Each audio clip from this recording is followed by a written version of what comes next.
And it's interesting that you mentioned this dichotomy of untapped potential and then arriving at a place like Penn. Right. And so now I'm going to ask you, how is that like, as someone who had that untapped potential, to then be tapped at the United Nations, right? Tell me a little bit about your experience performing at the United Nations. What was that like at such an age where you're coming into Penn, summer of 2016, so recent, you're young in your college career, performing in front of such a sophisticated audience, which is considerably a world stage. Right, yeah. It was, when I think about the whole United Nations thing, it's kind of hard to believe. I almost like don't believe myself that I did it, but I got to remind myself, like, yeah, no, we were there, that happened. But yeah, like, it's funny because first of all, I don't know if a rapper has ever done that before, so that's like a pretty big milestone for anybody who's making music.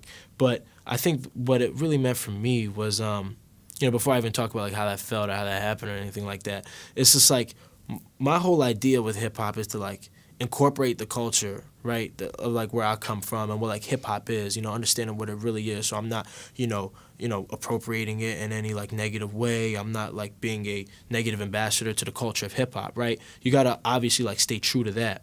So that's like one of my main goals, right, to really respect the craft itself, but in the art form. But at the same time, bringing in kind of like my own background and experiences and allowing this art to be able to kind of like transcend into other audiences, environments, contexts, right? And so that's why the whole like rapping at the UN thing is so like mind-blowing, because the United Nations isn't a context where you would expect somebody to go in there and rap.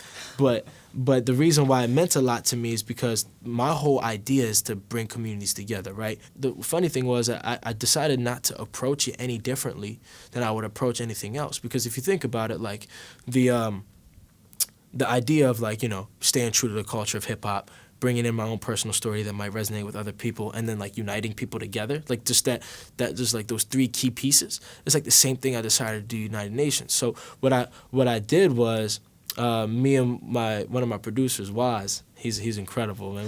I could sit here for 3 hours and talk about him, Chris, like Alex, all these guys that I work with. Whole crew. But it's a strong team. I'm probably the least talented person on the team, but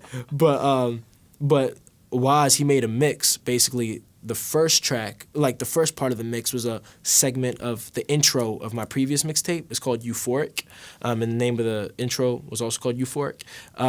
But it's like a really like dark song about just like my situation and what happened and like what it mean, like, the first time I really experienced kind of like these issues and how I saw them and how they related on a larger level, right?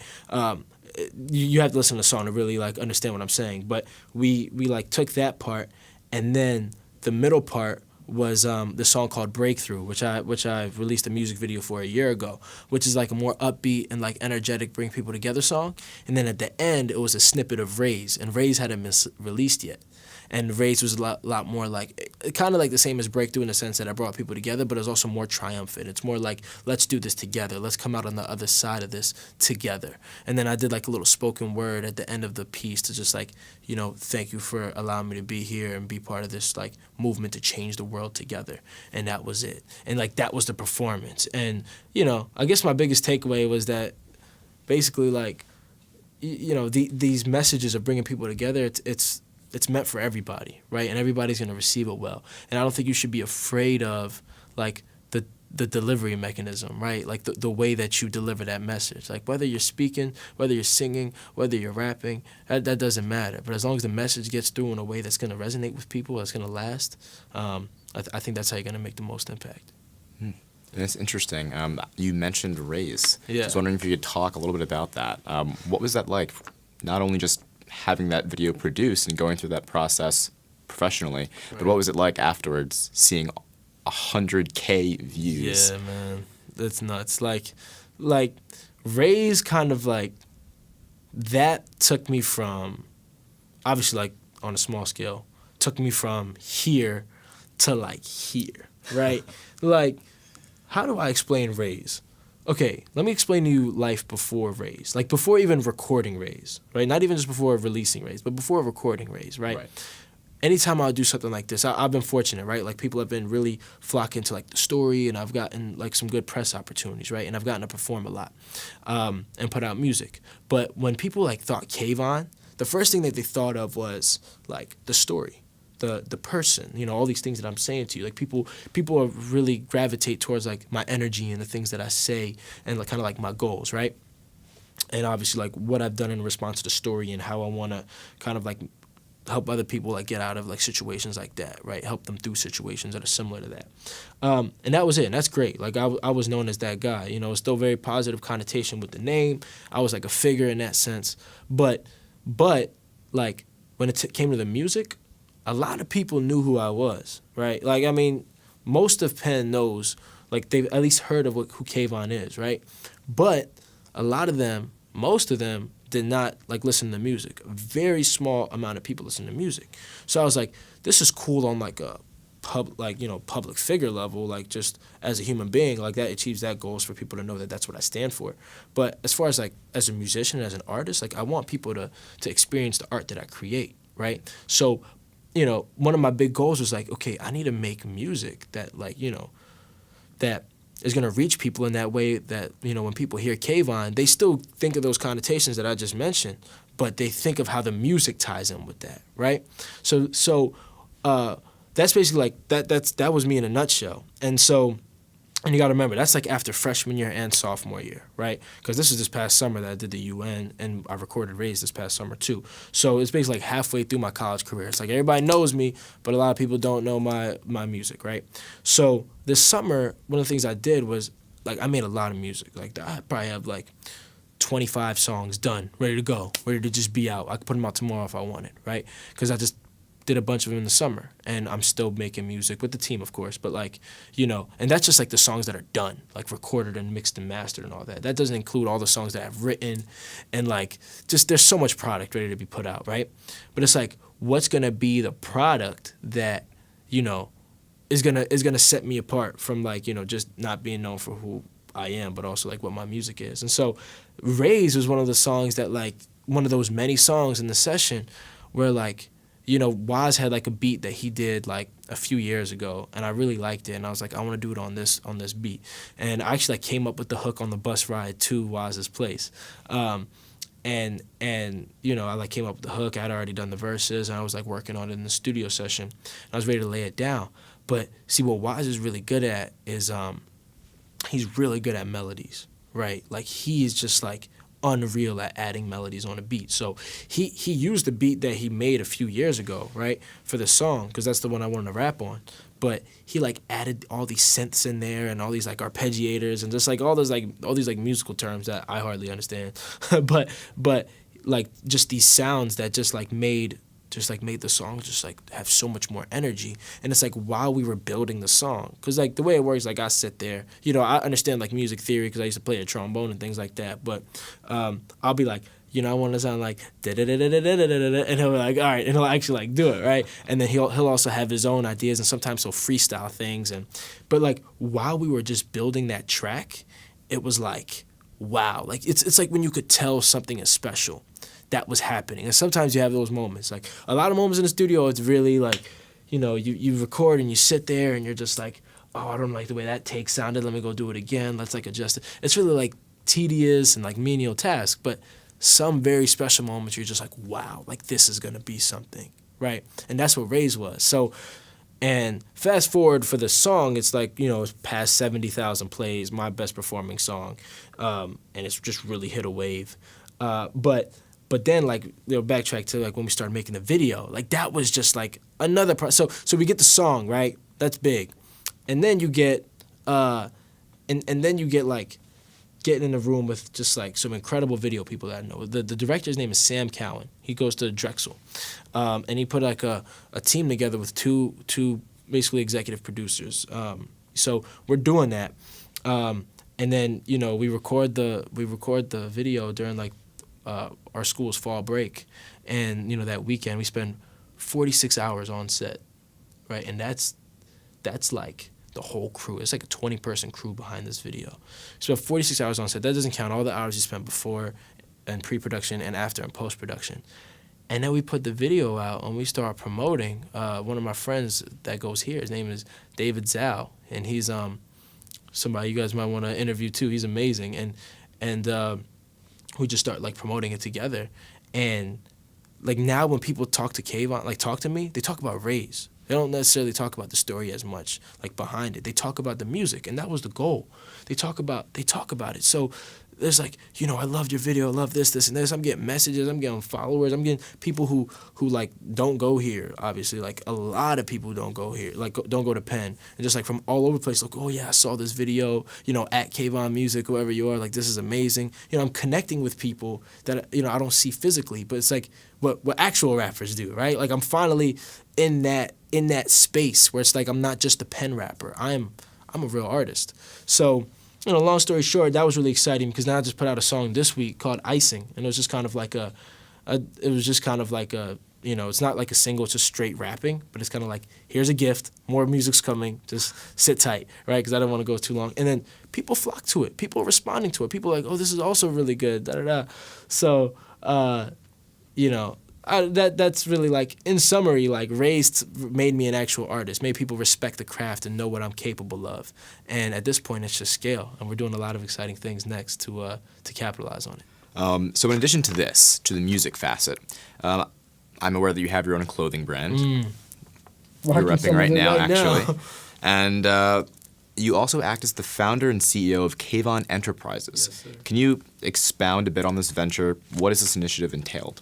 Right. So Kayvon Enterprises is just kind of like my holding company for all the things I work on, right? Kayvon Music is all like my personal artistry, right? And under Kayvon Music, you got the songs, you got the videos, you got the performances, right? And then Kayvon Fashion is like all the things I like to work on as far as like the clothing. So I have like my own Kayvon Music merchandise, right? That's branded as just Kayvon Music. But then I also have Hero Soul. And like the story behind this is that Kayvon Music is like the logo, like the it's like a lion, bear, and a wolf, like combined into this like fantasy creature. That whole like thing was designed by Adam Reed. And he's a designer. He goes to Penn, and he's incredible. And we sold those shirts, and they did really well. Like I was a spring freshman year, and those things sold like 120 of them, and I was like a nobody. Like I'm still, not as big as like real rappers, but like, that's still a lot for somebody who's just a spring freshman. It's like that's how strong the design was. So that became my logo, and then we were like, what if we just like start a clothing line that's like separate from the Kayvon brand, but like has its own brand, and I can like endorse it, sure, but like a lot of people can't. So this like brand is like majority his. I'm like a partial owner, but this is his line. It's like the Hero Soul by Adam Reed, and I wear it. Obviously, I have a say in like what it looks like and things like that. But he's a great visual designer. That's something I'm not really good at. I think I'm a good curator, like being able to tell you if I think it's nice, but in terms of creating it, Adam's a legend. So we created Hero Soul. We put out like beanies last year, and they did really well. We sold them all, and now that was like season 1, and now season 2 we have these hoodies coming out, and some like hats too. Like their dad hats are in now. That's what they call them, dad hats, baseball caps. You know what it is. So these are actually dropping this weekend, and so I'm just really excited to put them out. I think people are gonna really like them, and that's like under the clothing part of it. And then the whole like Kayvon Enterprises thing is going to continue to expand on a lot of things I'm working. Like some things I'm really proud of are just kind of like the social impact things and like, for-profit sustainable solutions, but also like non-profit things are just like for the good of the community. Like right now I'm working with a team to help start this boarding school. I'm really excited about that. I'm on another initiative where, Dean Furter, he's the Dean of Admissions at Penn, He and I developed this Coursera program. Well, he and his team really developed the program. But Chris, one of the producers I work with, and I like provided some music, and I'm working with Dean Furter to expand it, to expand the program, to how to apply to college program, to a bunch of kids who need help with like college access. We've like there's 3,000 students are already on the platform. I'm expanding it to my high school, and I'm going to help expand that elsewhere. With all of your experience, do you have any advice for young budding high school students who are interested in music or maybe interested in even just entrepreneurship? Yeah, absolutely. Take what you will from this, because there's like a lot that I could say, but what I'll say to whoever's out there is, don't be afraid to create. Like, the center of all these things, all these people who are making impact, is they're creating something. They're either creating a product or a service or an opportunity or an experience, some type of offering they're creating. Or it could be a brand. They're creating. And everything that they learn, right? Everything that I've learned of people who really inspire me, everything that's like influencing what we do as creators, or everything that influences us and what we learn is what we incorporate to what we do as creators. Everything I learn in a classroom, I incorporate into my business. Everything I learn in just like some clubs and organizations I'm in, I incorporate to my business and my product. And by doing that, like, you can do anything. You can do anything. Like, a lot of people say, like, oh, like, how do you balance it all? Can I do it all? Can I do it all at one time? No, you can't do it all at one time, but you can do a lot over a period of time. That's what people don't understand. One day, you're not going to be able to address all these things that you're doing, right? But over a week or a month, you can space it out such that you can touch all those things. And when you're on break from school and you're not taking classes, because you're on break, I made 25 tracks over the summer. I don't have to make a track during the school year and still have product coming out every other week if I wanted to, right? So, there's that component of it. But I think, like, the other thing that it really allows you to avoid is, like, this idea of wanting to, like, be a part of this, like, exclusive brand or exclusive club that isn't yours, right? A lot of people, they struggle with, like, rejection from applying to something that's very selective, or they try to get in some club, they don't get in. They try to get in from school, they don't get in, or whatever. And it's like, if you're gonna let something that you can't control impact the way that you feel, you're not gonna get very far, right? Like, I've been rejected from plenty of clubs, organizations, programs, you name it, right? But another really strong piece of advice I have for them is to never set a goal where you don't control the outcome. Right? It shouldn't be, I want to win the race. It should be, I want to run under a 6-minute mile, right? Because if you're gonna set goals for yourself that are higher than what anybody else expects of you or expects of themselves, you're gonna stand out. And the thing that's gonna be most impressive about you is what you've built. What you've built, obviously, like, it's your brand, but how you've incorporated other people, how have you impacted other people's lives, how have you made the things that you've learned real. And then the last thing I'll say is, we live in a world where nobody is the center of the objective universe. Instead, everybody is the center of their own subjective universe, and they choose which influencers and, like, social ecosystems impact them. And all these social ecosystems are interrelated. You can't affect how, whether or not the election's going to affect you. Obviously, election's going to affect you in some way, right? You can't affect how, somebody, the principal of your high school, the president of your club or your university, like, you can't affect, or you can't change the fact that that's going to affect you, but you can choose what's going to influence you, right? And as a human being who sees all these, like, social influencers, like, coming into your, like, news feed, so to speak, you have to pick what you're going to take from each of these things and how you're going to react. And then for me, as, like, an artist, as a brand builder, as a quote-unquote creator, is what I'm advising a lot of these kids to embrace. Like, you have to understand that you're just one very small part of all the things that are impacting the people you're trying to target. You're one very small part. So you got to figure out how you're going to reach those people, how you're going to be the most relevant in their experience, to help solve their goals and address these issues. And I think once you do that, really essentially around building the strongest brand you can build, you're going to have the most success for yourself, but most importantly, you're going to have the most success on the people around you.